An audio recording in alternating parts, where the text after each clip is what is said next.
Hey guys, and welcome to the Buying Tampa Bay podcast. Chase Clark here with my co-host Peter Murphy this morning. Hey, good morning, y'all. Hey, today we want to give you a quick market update.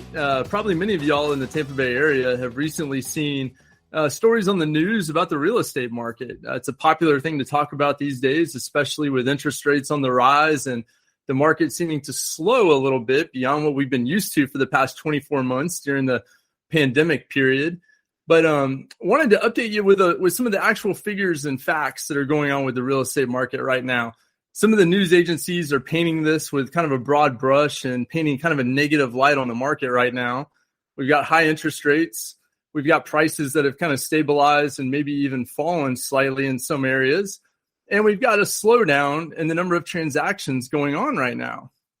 But if you look at the statistics right now that are published by GTAR, year to date, we're still up 15% in home values. And so I'd say we're doing pretty good for 2022. It's not the projected, 18 to 20% we thought we might get, and it may even fall a little bit before the end of the year, but 15 is holding strong, and it looks pretty good right now. From an inventory standpoint, inventory is actually a little bit below what it was pre-pandemic. We're sitting at about 8,000 available units right now compared to 10,000 that we were running in September of 2019. And so not quite as many units out there right now. And I think that's going to lead to, pretty good stabilization of housing values. That's indicative of what we're seeing right now with the slowdown in transactions because of higher interest rates and higher ownership costs. But as many people out there now that seem to know what they're talking about, along with Fannie Mae, are predicting, we're hoping to see rates back down in that 5% range, hopefully by the late spring. So all that's kind of going into this kind of crystal ball as to, okay, where's the housing market going right now? But I don't think there's any reason to panic. No need to think that the sky is falling or that prices are going to precipitously drop on us here.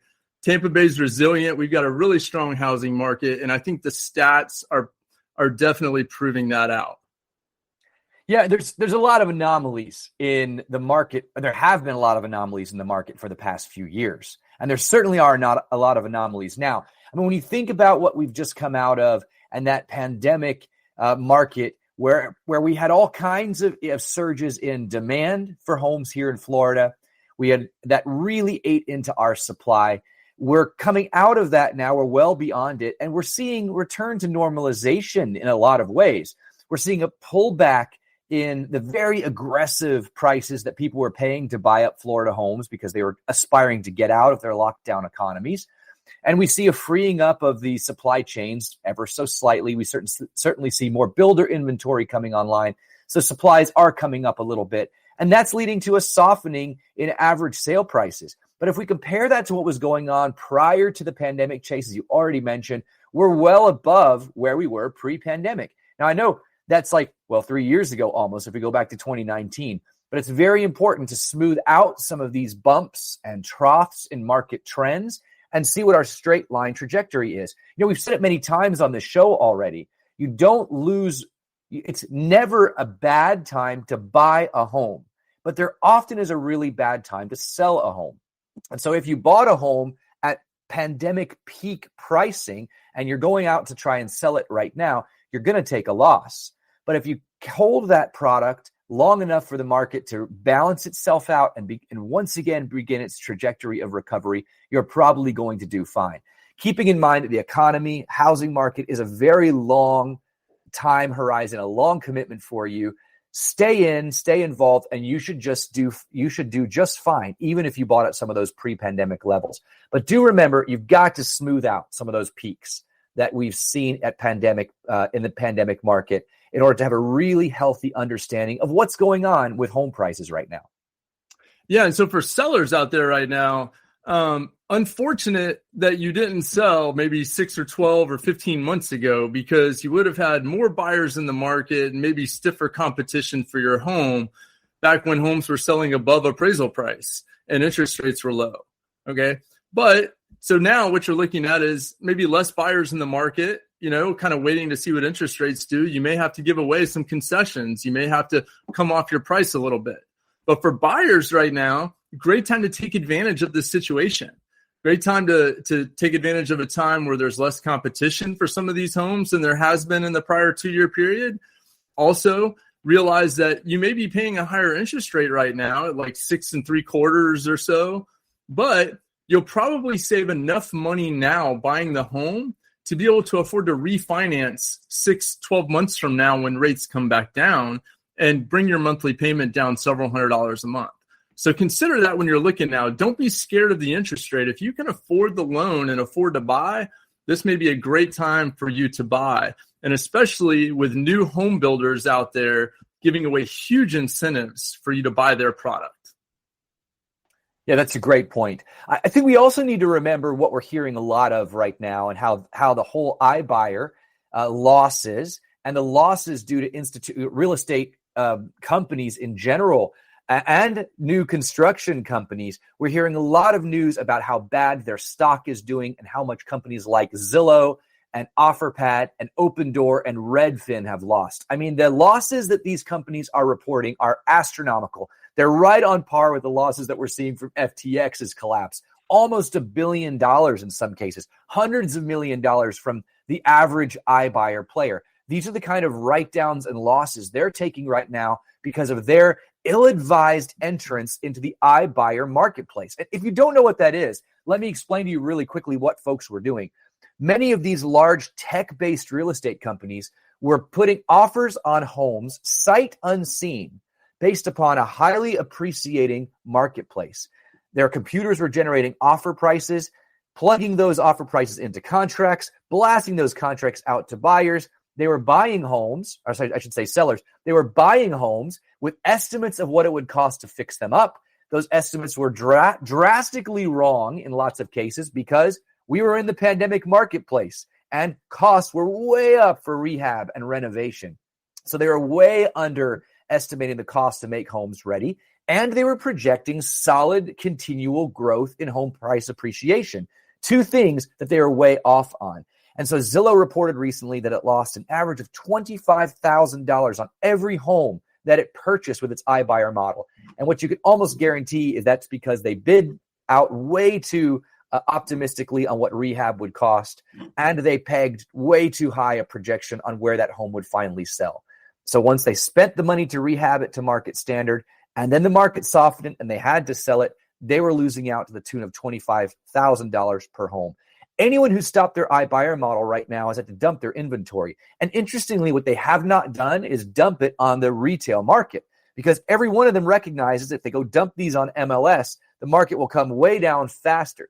So instead of what they've done, of course, that would hurt them even more and their agents. So what they've done is they sold this product in tranches to their Wall Street investor buddies who own portfolios of single family rental homes. And so Wall Street has done really well buying up these homes now at markdown prices from the iBuyers. That's going to really help keep this product from impacting average home sales that we see hitting MLSs. And so really happy that whole buyer reality exists out there. But you can't escape the negative drumbeat of that news right now. And all of it's kind of painted a little bit of a pall over the housing market. What we want to say is that what's happened in the iBuyer marketplace should not scare the average home owner dramatically. That is a failed attempt by tech companies to replace what really only a sensible on-the-ground person can do by looking at homes and determining with clarity what they're actually worth and what it will cost to renovate them so they can really thoroughly understand their profit potential. Yeah, that's another really good reminder about real estate being local, right? You've got national companies, you've got big builders that are backed by Wall Street, publicly traded companies out here making macroeconomic decisions on the national level for local markets like Tampa Bay, right? And when they do that, it typically doesn't work out so well for them because every real estate market is local. It requires boots on the ground, eyes on the prize, and that's just something that some of these national, especially the iBuyers, have failed to do. And so when we think about local markets, one thing in the main theme of our podcast today is going to be talking about something very local to Florida and something that impacts the Tampa Bay region greatly because of our coastline. And that is a condo law that went into effect back in May of 22. And with all the noise about the real estate market and the excitement around it and all the, the high price rises and now the interest rate rise and the slowdown and all that, you may have missed that this law went into effect. And you may not recall that even back on June 24th, 2021 in South Florida, that the Champlain Towers South condo building collapsed. It was a 12-story condo tower in Surfside, Florida, that at 1 o'clock in the morning, all of a sudden had a structural failure and partially collapsed to the ground, killing 98 people. And this was a building built in 1981. So, 40 years old when it collapsed. And it was part of a 3-tower complex down there in South Florida. And, based on the investigation they did, they tried to determine, okay, what in the world caused a reinforced structural concrete building to collapse unexpectedly to the ground like this. There were some issues under the pool deck and the parking garage, but this is the first and only building collapse like this that we know of in the state of Florida. It hasn't happened before that we're aware of. There have been other collapses of things around the world, but for a 40-year-old reinforced concrete 12-story condo tower to come to the ground is an anomaly. And so we still don't know exactly why this happened, but it was so tragic that it caused this knee-jerk reaction. And what the legislature in Florida has done is now passed a law imposing all kinds of regulations and restrictions and inspection requirements on condo towers here in the state of Florida. It's a shocking story, Chase. I mean, just listening to you recount it is one of those things that kind of like hits everyone at the core, right? Here's a building that's 40 years old and it collapses while people are sleeping in it at night, right? And 100 people, almost 100 people, just their lives are gone, right? That is the kind of story that horror movies are made out of. Yeah. And everyone wants to be able to trace a chain of events that led to something truly cataclysmic like that happening. And everyone wants to pinpoint exactly why it happened and also put in place plans that would prevent something like that from ever happening in the future. And you completely understand the drive to do that, because if it was my family member, if it was me that suffered from that kind of loss, I would want folks to truly understand it too, and to take precautions from it happening again. But like you said, we don't know the full reasons why this happened. And what often happens in times like this is that politicians rush to make legislative changes so that they can, with their understanding of why something happened. And as time tends to do, more is uncovered for why that building might have collapsed. And so what we saw from many of the preliminary reports is that the constant barrage of salt water and seawater at the foundational structures of this building, particularly with the exposed rebar elements that are often found in concrete buildings, that salt water just corroded them, caused all kinds of rust and degradation of both the concrete and the rebars, which just took away its structural integrity. So that over time, that building collapsed. And that has kind of led way to all kinds of laws that are looking at those kinds of elements, the exposed, the structural challenges, the things that salt water does to buildings. But there's also a very important question in all of this, and that is, how long does a building actually last, right? Here's some questions that we have no idea of the answer of, because we live in a relatively new construction economy. People will say that concrete and concrete buildings and bridges last 50 years. And much of our infrastructure around our country is failing now, or considered failing, because it's well in excess of 50 years old. That's why we have bridge collapses over rivers. It's why we have all kinds of road failures right now. It's why we have such a need for concrete and reinforcement all around our country, because our transportation grid is aging. And we really don't know what the failure of our buildings and transportation grids is going to look like. So we're trying to do everything we can to get ahead of catastrophes like this. Hence the Senate Bill 4D, as you just mentioned. Yeah, that's an interesting thing to point out, because, I think we look at buildings in New York City where we started building skyscrapers in the 1920s, right? And some of these buildings are approaching 100 years old. And we haven't heard about any kind of material, defects or structural issues with these buildings. They haven't collapsed to the ground. They're twice as old as the Champlain Tower building was. And yet buildings like Champlain Towers of 12 stories, condo buildings along the coast of Florida, they started to proliferate in the 60s. And so they're not that old in Florida. They're 60 years old at this point, most of the oldest ones. All of them built in some kind of a reinforced concrete, type construction. But last Sunday on 60 Minutes, it was interesting. 60 Minutes highlighted this story to bring it back to light. Now, over about a year and a half since it actually collapsed. And the lead investigator for the federal government, who is involved in this now, came on and said it's going to be 2 more years until the investigation is complete and we can draw any kind of conclusions as to why this happened. And so fear of it happening again is definitely the main driver, I think, behind the need to act, right? And I think that's why people thought we got to do something, right? We cannot let this happen again. And now we have Senate Bill 4D went into effect, like you said, this past May, and really puts in place a lot of requirements on condo buildings that are 3 stories or more in the state of Florida, and starts to have major impacts on what they're required to do from an inspection, from a reserve funding standpoint, and from a repair standpoint, starting in December of 2024 as the first deadline for some of these things to happen.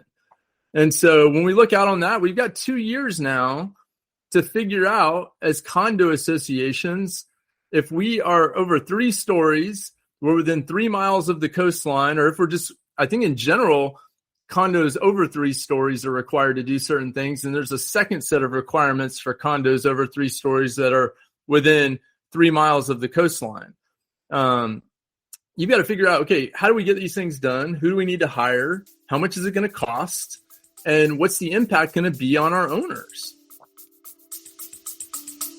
We'll be back after a quick break. You hear a lot about supply chains these days because if the past couple years have taught us anything, it's that an efficient, well-managed supply chain is absolutely critical to keeping businesses successful and consumers happy.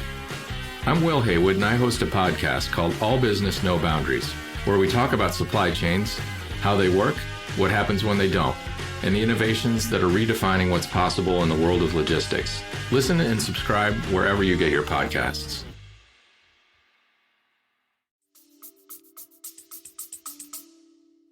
Right. And the legislation itself really digs into inspections. That's where it all starts. There's now an obligation on any of the properties that fall within this rather broad dragnet to inspect their property thoroughly and make sure that there are none of these potential structural issues that we think might have contributed to the collapse in Surfside. So inspections are going to be critical and key. But the challenge is, of course, is that we really don't know what these inspections should fully entail, nor do we know for sure if we have the inspective force to execute the inspections or the skill sets in our inspectors to truly understand, to truly dig in, get behind the curtain on these condos structurally, and figure out if they're compromised in some kind of way. I mean, truly, how does an inspector go in to verify the structural integrity of the rebar inside the foundation of a condominium tower? They're asking, first of all, that an inspector eyeballs the building to determine if there is anything that raises concern to them. So imagine the subjective standards that could be employed by all kinds of different eyeball inspections of a building. And let's not forget, these buildings have all kinds of different facades, stuccos, landscapes, gravel and ground covers that are covering over all kinds of things that you probably can't see with your eyeball to know for sure that building might have an issue. And so, I can just see all kinds of people trying to cover their tails by saying, yeah, phase 1, this is the eyeball inspection, which is phase 1 of these inspections. Phase 1's a fail for me. I saw a couple of things that are going to be concerning. So we really need to start digging deeper and go phase 2 and start doing some borings and probings and really understand what's happening there. I can almost see that happening almost without exception where people elevate an inspection to that next round of detail to avoid any kind of liability that would arise from a failed eyeball test, which has to be immense, Chase. Well, so it's also of no surprise to us here in Florida with the lack of, tort reform that's gone on, that when you go out to Google this, SB4D, the majority of the websites that are providing information and advice on this are attorneys, right? And so, of course, attorneys are going to try and stick their foot in the door on this and get involved in some way to escalate the cost to everyone involved. But my question is, haven't these inspections already been going on? I mean, come on, an eyeball test, right? So we own a beachfront condo in Indian Rocks Beach, right? It's a 4-story building. The first floor is parking, and then you have 3 stories of living space above. It's only 14 units, right? It's on a very narrow strip of land there called the Narrows in Indian Rocks with water on both sides. I mean, there's literally water within 30 yards of the front and the back of the building. It's sitting on a tiny little piece of a sandbar, right? Wouldn't you expect that kind of a building, number one, might have structural issues over time? But number two, if it was currently having issues, wouldn't they be readily visible to everyone that goes there? Wouldn't people be raising their hands and say, whoa, hold on, I see cracks in the concrete, I see exposed rebar, I see things falling apart, wouldn't that be a normal eye test? I would think that would qualify, right? And the problem probably is that every single one of those structures has the kinds of problems you're describing. Here in one unit, there might be a railing that's loose. Here in another unit, there's a corner on a balcony that's snapped off due to wear and tear, and a little bit of rebar is exposed, right? Is that loose railing indicative of structural failure of the building? Is the exposed rebar indicative of structural failure of the building? We don't know. And no engineer is going to put his name and seal on the line to say that building is fine, because he's going to see those little things and say, but what if it isn't? What if that is the beginning of something great? I don't want to lose my license by passing that in phase 1 of my round of inspections. You've got to go to phase 2 now and begin to that full invasive inspection of the property. And my goodness, that's going to happen to every single condo building if this legislation is kept in its current form. Yeah, so hopefully this is like other legislation that we've seen, and I didn't read all the fine print, but hopefully we don't have a situation where, you've got to hire either a licensed architect or a licensed engineer to come do this inspection. That's part of the law. Hopefully it's not a situation where this architect or engineer is in bed with a structural building company who stands to profit greatly from doing invasive boring and sampling of your structure. Because that would present all kinds of conflicts of interest and pad the pockets of all kinds of people in an adverse way here and not really accomplish the intended purpose. Unfortunately, we've seen that before, right? We've seen this with insurance and roofing. We've seen this with the sinkhole issues that have happened over the past 20 years. And hopefully this doesn't become one of those things for the state of Florida. But is it reasonable that the legislature has drawn the line at 25 years, right, for a coastal condo, something within 3 miles of the coast, and on its 25th birthday, it needs an inspection? And then it needs one every 10 years after that, right? I look at that and I'm like, okay, hey, that's not too bad, right? Have the place inspected, after 25 years, and then every 10 years after that, kind of seems reasonable to me. I don't know. Well, it does, right? Because everyone wants to inspect a property. Everyone wants to frequently make sure that we're not going to be getting ourselves into a Surfside type collapse. The problem is that we don't know what qualifies as structural demise or structural undermining, the kind of thing that would lead to a collapse of a structure like what we saw in Surfside. So we might see problems emerging and crackings and stuff, but then what do we do with that information? Do we then say, sorry, that building is, condemned. You pretty much can't move forward with it unless you make all of these repairs. And we don't know yet the cost of fixing some of these problems, right? It could be just extreme. It could be extreme in the nature of, almost the cost of new construction of that building to begin with, if we're looking at really reinforcing and rebuilding some of the structural elements of it. So by imposing upon the communities this standard, which will require them to make these repairs. I don't know how that works out financially for those who own these units. If at 25 years old, they're looking at the potential cost of major structural modifications to the property. Now, if life and limb are on the line, you can understand why someone would ask them to do that, because it's not just their family at risk. It's their guests if they're using it as a short-term rental. It's everyone who lives around them. But we are looking at a situation here that has a sky is the limit exposure for people who own within these condo towers. And financially, I don't know how that can be a recipe for solvency for people who own it.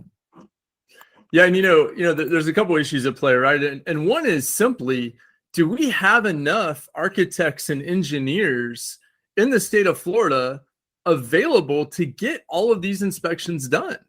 Right? I mean, last time I checked, I don't know any architects or engineers that are sitting around twiddling their thumbs thinking, man, I wish someone would call me to inspect a condo building today.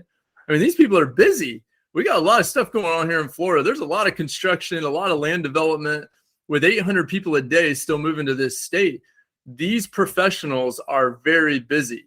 And so where can we find slack in these professions to pick up this additional workload that's going to be required? And then on top of that, one thing to consider is, right now, I think the estimate for what a phase one just visual inspection will cost is somewhere between $4,000 and $6,000 for a small condo building like our 14-unit building, right? $4,000 to $6,000 for that building. That's a little over $400 per owner that they would have to contribute just to get the inspection done, not to account for any additional repairs that need to be made, a phase two study, or anything beyond that. For us in our current situation, that's about a 5% increase to our monthly condo dues. Just that one line item, a 5% increase on top of all the inflationary increases that we've experienced in things like pool care and lawn service and all of that over the past 2 years. So may seem like a small number in the big scheme of things, but for the individual condo owner, it could be a 5% increase in their monthly dues payment.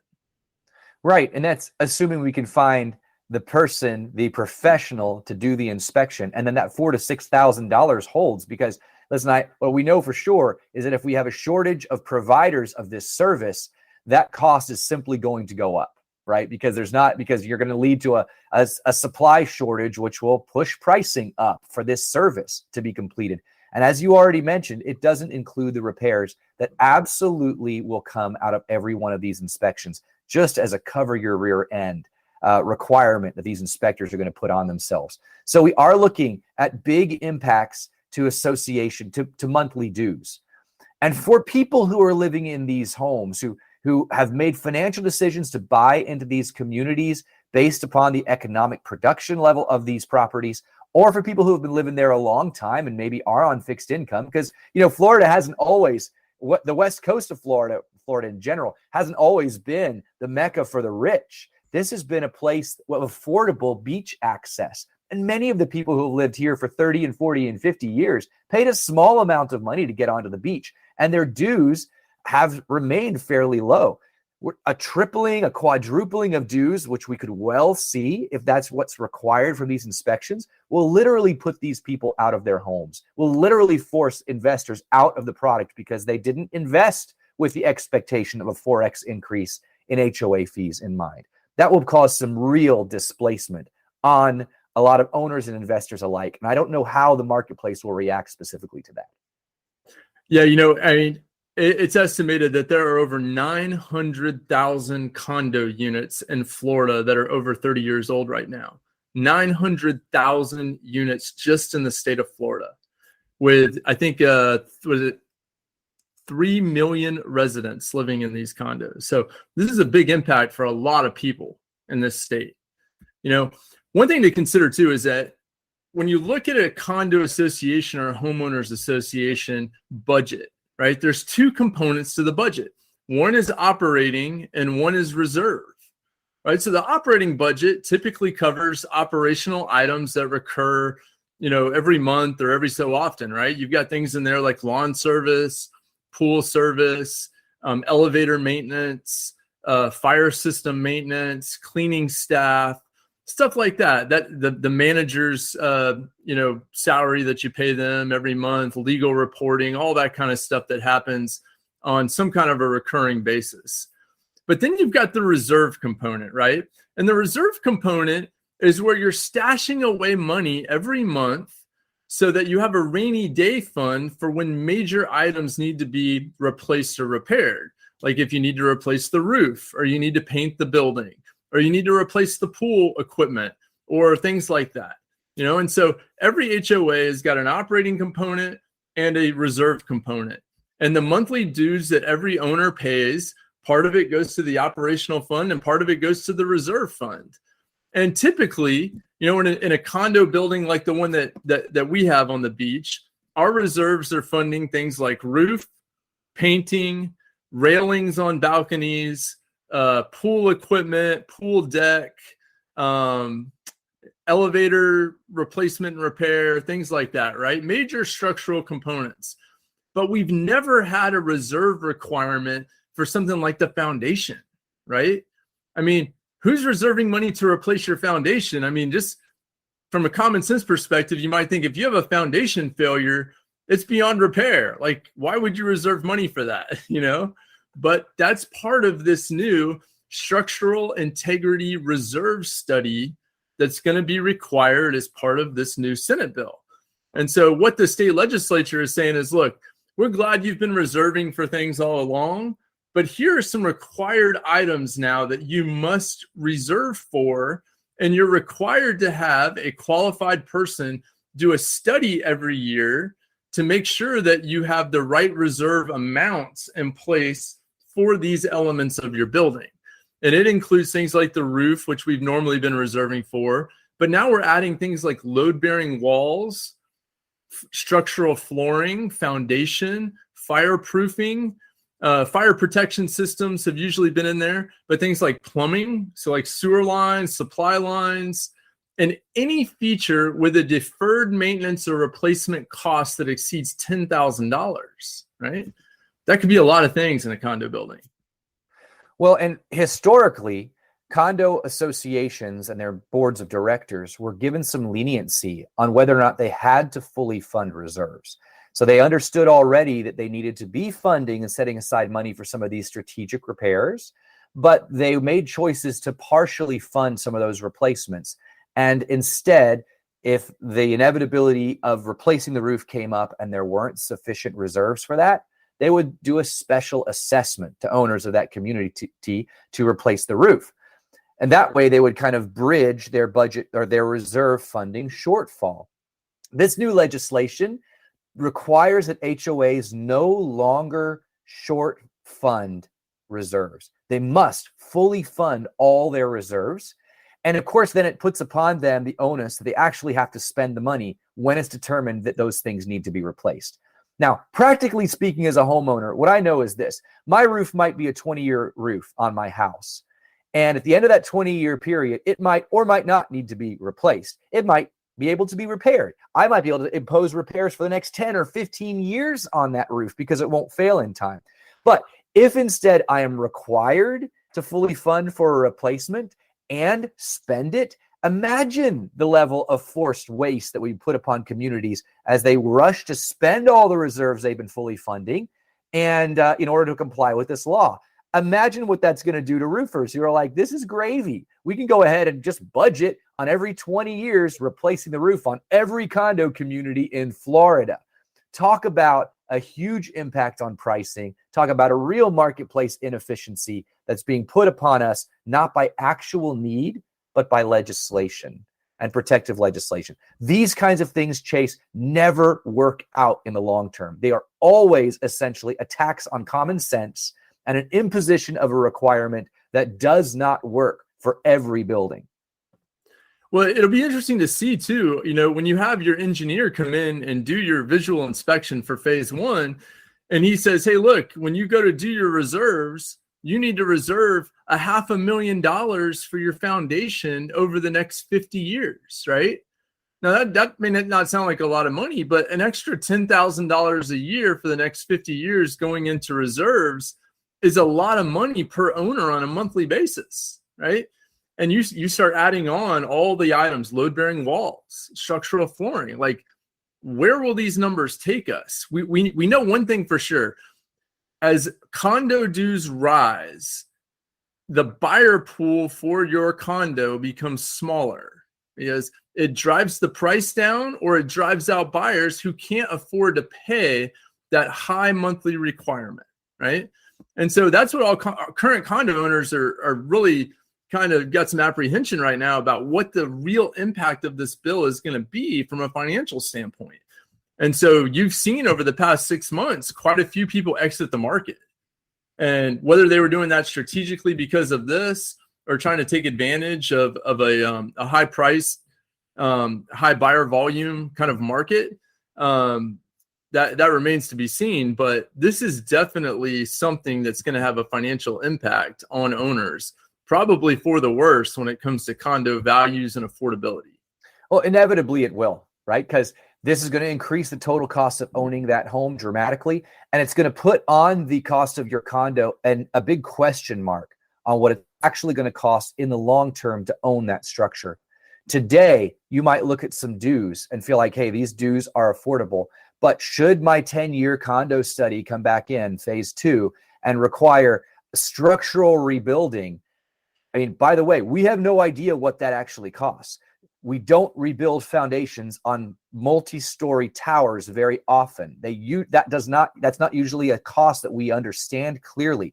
And so if every owner in there is exposed to this astronomical cost potential at some regular junction in the future, what incentive does any owner have to buy that building? A portion of the share of cost in that building, because they'll be forced by everyone else and by this legislation to make this change. See, when you're the single owner of a multi-tower, let's say you own it all, you own all the units in it, or your house is multi-story, you can make the determination on your own whether or not you want to spend the money for those kinds of deferred maintenance requirements. And often you have them, right? Every house has them. And every time you buy a house, you find something that should have been fixed 10 years ago and wasn't because, well, it was too expensive for the homeowner to fix it. So they patched it, right? So you're going to see more and more instances of single corporate owner structures because they're simply not going to be able to afford the cost that's going to be required of them with multiple owners enforcing this kind of action upon them. That will be a negative for the market in general because every person has been able to have a piece of the beachfront dream in Florida. Your own little bit of oceanfront property you've been able to afford because you could buy into a condo tower. Think going forward, only corporate owners of these buildings who lease them out as rentals and make whatever decisions they want and are not held accountable to these same standards because they're single owner structures. That will very much impact the average person. Well, I guess to live on the beach, you got to be slightly above average anyway, I'm thinking, but it'll impact that above average person's ability to be able to get in on that beachfront lifestyle. That's not going to be a good thing for the market in general. Yeah, people that own any type of real estate near or on the coast have been beaten up pretty good over the last couple of years, specifically just by insurance. The cost of flood insurance, the cost of building insurance, rising precipitously over the last few years has really put a dent in a lot of these condo associations' budgets to begin with. Add on to that the rising inflationary cost of just goods and services required to keep these things functional and operational. And now the additional reserve requirements that may be, implemented within the next 24 months on these buildings. And it's been a tough go for condo owners. And I guess we'll see what happens with how these costs trickle down. Will people that rent their units out now, or rents going up 30%? Yeah, they've got to cover the cost somehow, right? Are people going to start selling off and vacating because they can no longer afford to live in their condo? I think we're going to see some of that too. Will some of the old condo buildings be bought out by developers and torn down and be redeveloped with newer buildings that aren't subject to some of these requirements? I think we're already seeing some of that in South Florida. A news story this week I watched highlighted 2 towers that were built in the 60s that have recently been bought by overseas companies coming in to tear them down and put up 30-story glass and steel structures. And so we're going to get some beautiful buildings out of this. Maybe that's the upside to it. But for the individual owners, I think there's going to be a tough road to hoe unless something changes with this legislation. And that's really what you've got to hope for. I mean, two things. Of course, the actual longevity of these properties, of these structures, was always a question mark to begin with. We built beautiful towers on the beach, not knowing what the actual implications would be on 60-year-old construction standards, right? From the elements, from the constant barrage of tropical storms, from the winds that are laden with salt driving up against these structures. And there's a little bit of hubris every time someone goes to build a property, because we're like, this will last forever. But of course, this is a great reminder that nothing we do lasts forever. And we probably need to make contingency plans to protect against the inevitable demise of anything that's man-made. That's one side of the issue. And so we're being humbled a little bit by this Surfside collapse to know that our works are pretty ephemeral, right? But on the other side of that, I think our legislators need to be equally humble. They're trying to push down some laws to help us solve a problem that we don't know the real reason why it happened. And what we really will likely see here, by the way, a lot of these legislators own beachfront properties themselves. They're going to experience what the cost of insurance is going to be as these standards are imposed, and their HOA fees, how that's going to drive up costs of ownership. And when everyone starts seeing the real impact of the costs here, I expect there will likely be some modification to this legislation to bring some more sensibility to these standards, especially once the federal investigation of the collapse becomes clear and we can really see what caused the problem. Then let's craft good legislation that solves the problem that's being identified and not be too hasty. But the outcome will likely be there will be some elements of this that are overturned. But on the other side, we will continue to see questions and uncertainty surrounding this sector in the marketplace as long as we're dealing with things that are beyond our knowledge base and outside of our control. And certainly that is the weather and the impact beachfront living has on how we're building today. Yeah, one thing in my mind, it'd be interesting to see how the insurance industry ends up impacting some of these things. I could foresee a possibility where insurance gets involved and condo associations end up buying riders to their policies or some type of additional insurance coverage, possibly to be able to forego the actual funding of the reserves. Because if you look at the probability of any of these things happening, again, we've talked about Champlain Towers, first building we've ever seen catastrophically collapse on the coast here in Florida, despite the fact that it was 40 years old, built well before hurricane standards, subject to the pounding of the environment and beachfront conditions and all of that, still the only one. And so as insurance companies start to look at the actuarial, analysis of this outcome actually happening, I would love to believe that they will step in and start to provide coverage in some way, shape, or form that will prevent associations from having to outlay huge amounts of cash every year into reserve funds. And if that happens, that could be a way for us to mitigate some of this affordability issues if the premiums obviously make sense. But we've got to have something like that happen, I think, some kind of intervention or mitigation of the actual cash requirement to be able to maintain some level of affordability.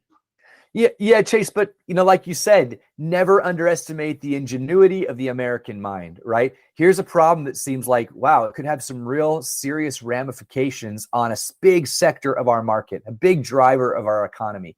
But inevitably, what happens when these sorts of things arise is that some entrepreneur comes out of the woodworks with a technology that helps you do this in a low-cost fashion. And that man or woman is going to become extremely rich because we're going to have all kinds of demand for their products. And the insurance sector, which is always looking for a new market sector to enter, will probably begin selling some kind of insurance product. And of course, attorneys, unless there's tort reform, will try to get their piece of the pie too. But we're going to see entrepreneurial developments that will help us tackle some of these requirements. And probably at the end of the day, we're all going to be much better off for it. Because I don't want to live in a tower that's going to collapse. I don't want to live under the constant fear that my building might slip out from underneath me while I'm sleeping in it. I truly want someone to develop a fantastic product that lets them do wall penetrating, ultrasonic, or investigative research without compromising the structure or costing me a fortune. I want that technology. I might try to invent that technology right now and sell it to these condos so that we can continue to live safely and happily in our little bit of Florida tropical paradise. I hope that emerges. I have no doubt that it'll emerge. But our first reaction is legislative. And that's what we're getting ready to deal with over the next couple of years. Chase, I think one of the things you said I've heard frequently now, and that's going to be that many associations, the owners within those associations will make the decisions as a collective to sell out. And some of these are a lot smaller associations. So bringing together 13 or 14 owners to make a single decision to all sell their units to the market or to a developer might be the emergence of some very interesting, some very beautiful, and some very progressive developments around our coastlines. And that's a great way, I think, for people to see a fulfillment in their investment on the beach. Sell out of that. Recognize the gains that are yours now after 20 or 30 years of good ownership, and enjoy the fruits of your wise investment. I could see that happening often in the days ahead. Yeah, maybe even trade up into a unit in the new building. Hey, that's a good idea. You get like at least another 100 years, right, of solvency. Exactly. A lack of fear. It's funny too, because one of the hypotheses about the collapse of this building is construction standards, right? That were occurring on a new construction project right next door to the Champlain Tower that collapsed. And if you've ever watched these skyscrapers go up, the first thing that happens is these massive cranes come in and they pound these giant reinforced concrete pillars into the ground. You've probably seen this with bridge construction or major, skyscraper construction. And the pounding of these things into the ground over and over again was jarring this building. They've got testimony from occupants of the Champlain Towers about how the floors would shake and vibrate every day for months on end as they're driving these pilings into the ground. And so one other thing that might come out of this, like you're saying, is innovation in new building construction. Maybe we don't need to be pounding the ground that hard, because it's leading to the deterioration or rapid accelerated deterioration of buildings around us. Maybe there's a better way. I'm sure there is, and I'm sure we'll figure it out. Well, this has been a really interesting episode. I mean, I think what we kind of encounter as we dig into these problems, these failures of big companies, the correction of marketplaces, the collapsing of towers, and the tragic loss of life that accompanies them, is the emergence of stronger and better and more resourceful entrepreneurs and more resourceful businesses. And all of this is really good for the economy. It comes at a tremendous cost. And, we continue to pray for the people who've been affected by these kinds of disasters. But as we look ahead, what we can be sure of is that the market will figure out better ways to build safely, to develop strong tech-based real estate companies that don't have to lose billions of dollars when the market turns, but instead are able to see around the corner in ways to prevent that kind of investor loss. All of these things accrue to our knowledge and let us be better and more resourceful real estate investors or owners. And that is a really, really good thing.